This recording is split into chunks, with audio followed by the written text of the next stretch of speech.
افغان کرکټ بورډ د لوبغاړو د میچ فیسونو او معاشاتو له لوړېدو خبر ورکړ. د افغانستان کرکټ بورډ مشر میرویس اشرف د بورډ له مطبوعاتي برخې سره د تازه مرکې پر مهال په بورډ کې د یو لړ مثبتو بدلونونو او لاسته راوړنو په اړه خبرې وکړې.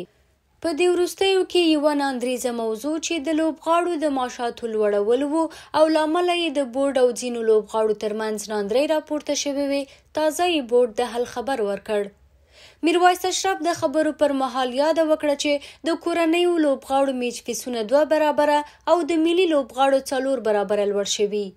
ښاغلي اشرف همدارنګه وویل چې د لوبغاړو معاشات هم لوړ شوي او لامل یې د کرکټ بورډ د مالي بودیجې لوړوالی وښود.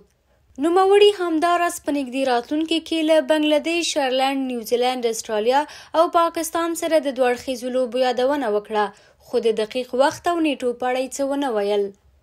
په ورته مهال د کرکټ بورډ د پلان له مخې روان کال شپږیزه لیګ او په اکتوبر میاشت کې د افغان پریمیر لیګ هم ترسره کیږي.